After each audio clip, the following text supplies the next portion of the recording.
Hello friends, मैं हूं आपकी दोस्त नेहा और लेकर आई हूं आपके लिए फिर से एक हेल्पफुल यूज़फुल वीडियो जो कि है हमारी समाजशास्त्र एमए थर्ड ईयर। और आज हम इसमें पढ़ने वाले हैं जो हमारी बुक है आधुनिक समाजशास्त्रीय सिद्धांत। हमारी आधुनिक समाजशास्त्र जो हमारी बुक है, ये जो हमारे एमए सोशियोलॉजी में होती है, उसमें हम आज ऐसे कुछ क्वेश्चंस देखेंगे जो कि आपको एग्जाम्स में देखने को मिलते हैं। कुछ शॉर्ट क्वेश्चंस जिनको आप लघु उत्तरीय प्रश्न कहते हैं हिंदी में, उनके बारे में हम देखेंगे। और ऐसे जो क्वेश्चंस हैं वो आपको शॉर्ट क्वेश्चंस में लिखने होते हैं जब आपका एग्जाम आता है। तो आई होप आपको ये वीडियो बहुत अच्छी लगेगी और आपके लिए बहुत हेल्पफुल होगी। तो वीडियो को बने रहिए मेरे साथ वीडियो के एंड तक। एंड में मैं आपको एग्जाम से रिलेटेड कुछ टिप्स एंड ट्रिक्स बताऊंगी। तो चलिए स्टार्ट करते हैं अपनी आज की वीडियो। तो हमारी आज की वीडियो जो कि हमारा मॉडर्न सोशियोलॉजिकल थ्योरी चल रहा है, जो एमए सोशियोलॉजी है, तो उसी में हम क्वेश्चन करने वाले हैं। आज कुछ शॉर्ट क्वेश्चंस हैं जो मैंने हाईलाइट किए हुए हैं आप लोगों के लिए। यही लाइनें काफ़ी इंपॉर्टेंट हैं, तो इनको देखिए और आप अगर यही लाइनें करते हैं अपने एग्जाम्स में भी, आई होप आपको कुछ और करने की जरूरत नहीं पड़ेगी। तो देखिए, हमारा फर्स्ट क्वेश्चन है कि समाजशास्त्री सिद्धांत के संबंध में भ्रांतियां और संभावनाओं को रेखांकित कीजिए। तो कुछ इसी टाइप के क्वेश्चंस आपको देखने को मिलते हैं। बिल्कुल सीधा सीधा क्वेश्चंस आपको नहीं मिलता है कि भाई इसकी परिभाषा बताइए या उसके बारे में लिखिए। आपको कुछ ऐसे वर्ड्स इंक्लूड किए जाते हैं क्वेश्चंस के अंदर जो आपका माइंड को घुमा दें कि भाई हम कैसे इस क्वेश्चंस को लिख कर आएँ। तो देखिए, इसका आंसर जितना मैंने हाईलाइट किया है वही ठीक है, उतना ही आपके लिए बहुत है। तो देखिए, सामाजिक अथवा समाजशास्त्रीय सिद्धांत के संबंध में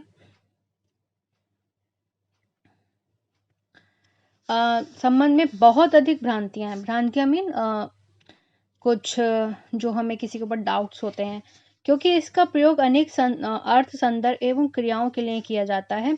अनेक सामाजिक घटनाओं जैसे युद्ध, अपराध और दंड, यौन संबंध, सामाजिक उत्तरदायित्व, सामाजिक समूह के पारस्परिक संबंध आदि के विषय में ये सारी चीजें सामाजिक विशेषज्ञों ने अनेक प्रकार के सामान्यीकृत वक्तव्यों एवं निर्णयों को प्रस्तुत किया है। ठीक है, जिनमें सामाजिक निषेधा, ज्ञान, मूल्यांकन एवं नैतिक उद्देश्य निहित है। निहित माने इंक्लूडेड है। इसे ही सामाजिक दर्शन यानी कि सोशल फिलॉसफी कहते हैं।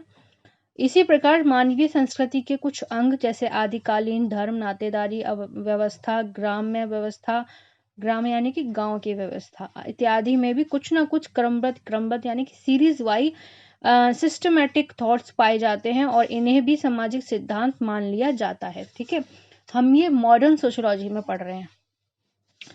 एल्विन वॉस्कॉफ के अनुसार सामाजिक सिद्धांत का सामाजिक विचारधारा के एक सहायक उपखंड के रूप में प्रादुर्भाव यानी कि उदय तब हुआ जब सामाजिक घटनाओं को वस्तुनिष्ठता के किसी मापदंड के अंतर्गत देखा गया।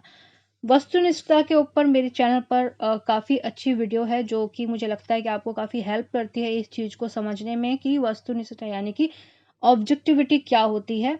इसकी वीडियो का लिंक आपको वीडियो के डिस्क्रिप्शन में मिलेगा। जिन लोगों को भी वस्तुनिष्ठता नहीं पता है कि वो क्या होती है, ये वर्ड क्या होता है, वो लोग ये वीडियो देख सकते हैं और जिनको पता है वो स्किप कर सकते हैं। Thank you so much.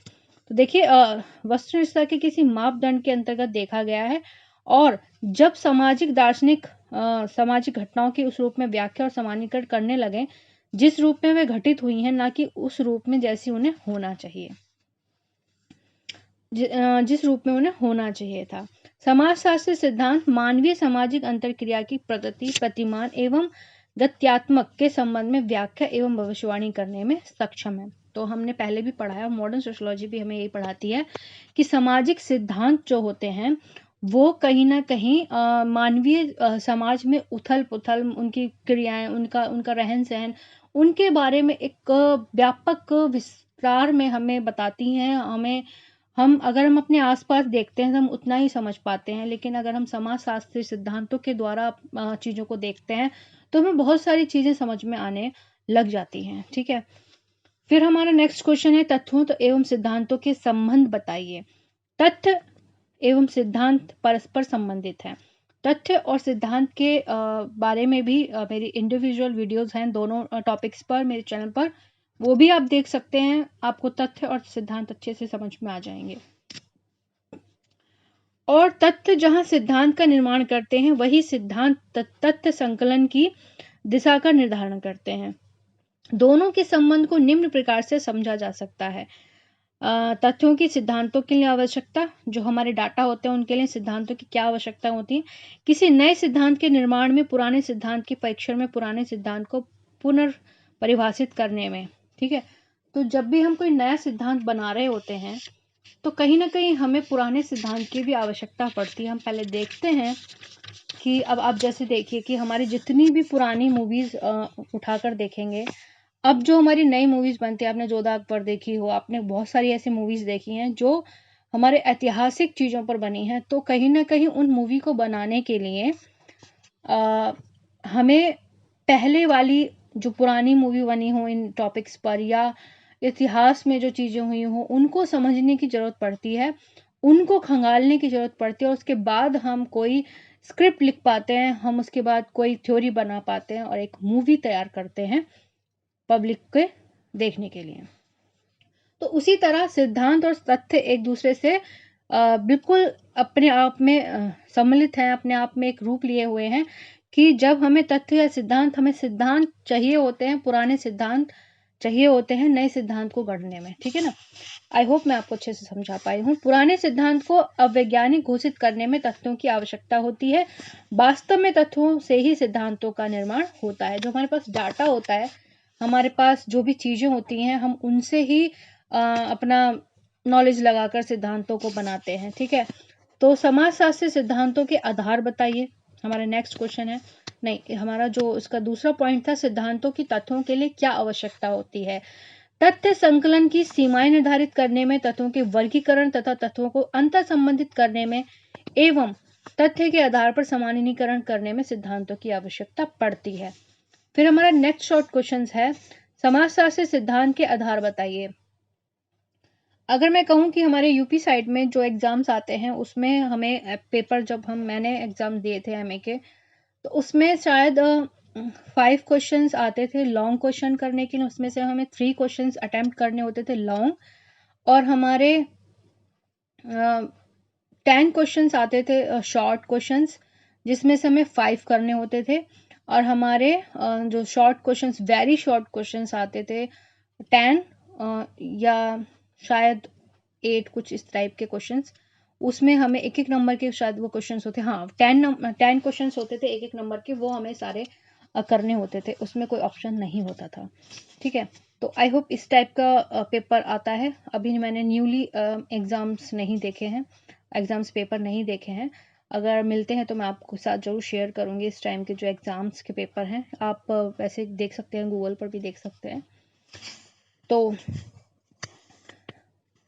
Next question है हमारा, समाजशास्त्री सिद्धांत के आधार बताइए। रॉबर्ट के मर्टन के शब्दों में समाजशास्त्रीय सिद्धांत शब्द का प्रयोग व्यापक रूप से समाजशास्त्री कहलाने वाले व्यावसायिक समूह यानी कि प्रोफेशनल ग्रुप के सदस्यों द्वारा किए हुए परस्पर संबंधित किंतु स्पष्ट क्रियाकलापों की उपजों यानी कि प्रोडक्ट को बताने के लिए किया जाता है। मर्टन के अनुसार बहुधा 6 प्रकार के कार्यों को एक साथ जोड़कर समाजशास्त्री सिद्धांत बना लिया जाता है, जो कि है अध्ययन पद्धति यानी कि मेथोडोलॉजी, समान समाजशास्त्री अभिविन्यास, जर्नल सोशियोलॉजिकल ओरिएशन, समाजशास्त्री अवधारणाओं का विश्लेषण, एनालिसिस ऑफ सोशियोलॉजी कॉन्सेप्ट्स, तथ्यों तत्र समाजशास्त्री व्याख्या यानी कि पोस्ट फंक्शन सोशियोलॉजिकल इंटरप्रेशन, समाजशास्त्र में अनुभाविक प्रयोग या प्रयोग सिद्ध सामान्यीकरण। ठीक है, और नेक्स्ट हमारा समाजशास्त्री सिद्धांत यानी कि सोशियोलॉजिकल थ्योरी। तो समाजशास्त्री सिद्धांत के प्रतिपादन में ये सारी चीजें इंक्लूड होती हैं, तभी जाके सिद्धांत बनता है। ठीक है, नेक्स्ट क्वेश्चन है हमारा कि समाजशास्त्री सिद्धांत के तत्व बताइए। तो समाजशास्त्री सिद्धांत के 4 तत्व हैं। अवधारणाएं, पहले हम कॉन्सेप्ट तैयार करते हैं। अमूर्त परिभाषी शब्दाचार हैं, इनका निर्माण परिभाषाओं के माध्यम से किया जाता है। ये सिद्धांत निर्माण का आधार बनती हैं तथा विभिन्न सामाजिक सिद्धांत निर्माण में विभिन्न प्रयोगकर्ताओं को एक समान अर्थ प्रकट करती हैं। जैसे हम कोई क्वेश्चंस लिखते हैं तो पहले हम उसमें डेफिनेशन देते हैं, या हम कोई भी सिद्धांत बनाते हैं तो उसमें हम डेफिनेशन देते हैं किसी भी चीज को। ठीक है, नेक्स्ट है हमारा चर यानी कि वेरिएबल्स। इनका कार्य अवधारणाओं को परिवर्तनीय गुणों में व्यक्त करना है ताकि उनके आकार, मात्रा, गहराई इत्यादि गुणों को साकार किया जा सके। नेक्स्ट क्वेश्चन है हमारा सैद्धांतिक प्रस्तावना एवं आरूप, थ्योरेटिकल स्टेटमेंट एंड फॉर्मेट। सिद्धांत निर्माण हेतु अवधारणाओं का परस्पर संबंधित होना अनिवार्य है। अवधारणाओं में संबंध बताना ही सैद्धांतिक प्रस्तावना है। ये 4 प्रकार के होते हैं: तात्विक योजनाएं, व्याख्यात्मक योजनाएं और प्रतिज्ञप्ति योजनाएं व प्रतिरूप योजनाएं। ठीक है। तात्विक योजनाओं से स्पष्ट होता है कि किसी सिद्धांत के किन आधारभूत बिंदुओं को प्रकाशमान करना है। इनका दूसरा महत्वपूर्ण कार्य वर्गीकरण में सहायता देना है। ठीक है। नेक्स्ट हमारा आंतरिक एवं बाह्य, इंटरनल एक्सटर्नल परिवेश, इन दोनों क्षेत्रों में अंतःक्रिया एवं पारस्परिक प्रभाव से समाजशास्त्री सिद्धांत निर्मित होता है। आंतरिक परिवेश का निर्माण सिद्धांतकार के वैचारिक दृष्टिकोण मिट सेट से होता है, जबकि बाह्य परिवेश का तात्पर्य सिद्धांत के सामाजिक एवं भौतिक पर्यावरण से होता है। तो फ्रेंड्स, ये थे हमारे कुछ शॉर्ट क्वेश्चंस, और अभी एक क्वेश्चंस और है जो कि काफी इंपॉर्टेंट है आप लोगों के लिए, कि समाजशास्त्रीय नव प्रकारवाद के उदय पर संक्षिप्त टिप्पणी दीजिए। नव प्रकारवाद यानी कि हमारा न्यू फंक्शनलिज्म जिसको हम नाम से जानते हैं, इसमें एक शॉर्ट नोट्स देना है आपको। तो किस तरह से देंगे?